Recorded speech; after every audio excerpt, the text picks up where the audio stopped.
तो प्रतियोगी परीक्षाओं के लिए भूगोल की तैयारी कहाँ से शुरू करें, कहाँ खत्म करें, यही सबसे बड़ा सवाल है ना? चलिए आज इसी विशाल सिलेबस को एक सिंपल पावरफुल ब्लूप्रिंट में तोड़ते हैं।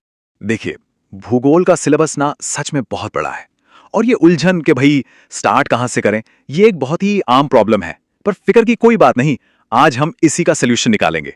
तो तैयार हैं? आइए इस बड़े से सब्जेक्ट को एक manageable step by step framework में डालते हैं, देखते हैं कि इस पे जीत कैसे हासिल की जा सकती है। सबसे पहले तो ये समझना होगा कि ज्योग्राफी सिर्फ एक सब्जेक्ट नहीं है, ये एक स्कोरिंग पावर हाउस है। चाहे यूपीएससी का जीएस पेपर 1 हो या एसएससी का जीएस सेक्शन, ये उसकी नींव है।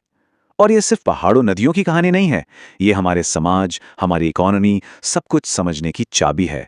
अब इस पूरे सब्जेक्ट को आसान बनाने का एक तरीका है। इसे हम दो मेन पिलर्स में बांट देते हैं, वर्ल्ड ज्योग्राफी और इंडियन ज्योग्राफी। इसे ऐसे समझिए, वर्ल्ड ज्योग्राफी हमें खेल के बड़े नियम सिखाती है और इंडियन ज्योग्राफी हमें दिखाती है कि वो नियम हमारे अपने मैदान यानी भारत में कैसे लागू होते हैं। तो चलिए पहले पिलर से शुरू करते हैं, वर्ल्ड ज्योग्राफी। और इसे समझने के लिए हम एक ऐसा हाई इंपैक्ट एग्जाम्पल लेंगे जो एग्जाम्स में बार बार पूछा जाता है। देखिए, हमारा मकसद सब कुछ रटना नहीं है, बिल्कुल नहीं। हम तो एक कोर कॉन्सेप्ट को पकड़ेंगे, द रिंग ऑफ फायर, और इसके जरिए ये समझेंगे कि असल में हमें कितनी गहराई तक किसी टॉपिक को जानना जरूरी है। तो सवाल उठता है, ये रिंग ऑफ फायर आखिर है क्या? वेल, सिंपल भाषा में समझिए, ये पैसिफिक ओशन के चारों ओर एक तरह का एक्टिविटी जोन है। मतलब एक ऐसा इलाका जहां पृथ्वी के अंदर सबसे ज्यादा हलचल होती है। ये कह लीजिए दुनिया के अर्थक्वेक्स और वॉल्केनोस का सुपर हॉटस्पॉट है। अब जरा इन नंबर्स पे ध्यान दीजिए। दुनिया के करीब करीब 75% वॉल्केनोस और 90% अर्थक्वेक्स, सोचिए 90%, वो सब इसी एक जोन में आते हैं। इससे क्या पता चलता है कि ये सिर्फ एक जगह का नाम नहीं है, ये एक ग्लोबल पावर हाउस है जो पूरी धरती को प्रभावित करता है। ठीक है, तो हमने एक ग्लोबल कॉन्सेप्ट समझ लिया। अब आते हैं अपने दूसरे पिलर पर। चलिए देखते हैं कि इस तरह के फंडामेंटल आइडियाज हमारे प्यारे देश भारत के भूगोल पर कैसे लागू होते हैं। अगर भारत की पहचान किसी एक भौगोलिक चीज से होती है तो वो है मॉनसून। ये सिर्फ बारिश नहीं है, ये तो भारत की लाइफलाइन है, देश की धड़कन है। हमारी खेती, हमारी इकोनॉमी, अरे यहां तक कि हमारी कल्चर, सब कुछ इसी पर तो निर्भर करता है। तो ये होता कैसे है?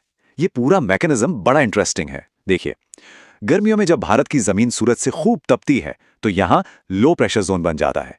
ठीक उसी वक्त इसके मुकाबले इंडियन ओशन ठंडा रहता है तो वहां बन जाता है हाई प्रेशर। और साइंस का सीधा नियम है, हवा हमेशा हाई से लो प्रेशर की तरफ भागती है। तो बस समंदर से नमी उठाकर ये हवाएं जमीन की ओर दौड़ पड़ती हैं और पूरे भारत में झमाझम बारिश करती हैं। मॉनसून की ही तरह भारत के नेचुरल रिसोर्सेज को समझना भी बेहद जरूरी है। फॉर एग्जाम्पल, छोटा नागपुर का पठार, इसे भारत का मिनरल हार्टलैंड या खजाना कह सकते हैं। यहीं से हमें कोयला, लोहा, बॉक्साइट सब कुछ मिलता है। सही मायनों में ये हमारे इंडस्ट्रियल डेवलपमेंट का इंजन है। चलिए, ज्ञान तो हमने ले लिया, पर अब असली सवाल, इस नॉलेज को एग्जाम में मार्क्स में कैसे बदला जाए? इसका सबसे पावरफुल टूल, सबसे बड़ा हथियार है मैप यानी नक्शा। एक बात हमेशा याद रखिए, मैप्स सिर्फ दीवारों पर टांगने या देखने के लिए नहीं होते। कॉम्पिटिटिव एग्जाम्स में ये स्कोर करने के लिए होते हैं। जो इनका सही इस्तेमाल करना सीख गया, समझो उसने आधी जंग जीत ली। तो एटलस का इस्तेमाल कैसे करें? पैसिव रीडिंग नहीं, एक्टिव एंगेजमेंट करना है।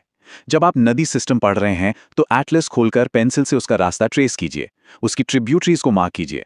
माउंटेन रेंजेस पढ़ रहे हैं तो सबसे ऊंची चोटी को सर्कल कीजिए। नेशनल पार्क्स को उसके स्टेट और वहां के फेमस एनिमल्स से कनेक्ट कीजिए। जब आप ऐसा करेंगे ना तो चीजें आपके दिमाग में छप जाएंगी। तो चलिए अब इस पूरी स्ट्रैटेजी को एक सिंपल पावरफुल फॉर्मूला में समेटते हैं। देखिए, पूरी बातचीत का निचोड़ यही है कि एक सही स्ट्रक्चर और अप्रोच के साथ ज्योग्राफी जैसा बड़ा सिलेबस भी एक कॉन्करेबल चैलेंज बन जाता है। बस वो अप्रोच सही होना चाहिए।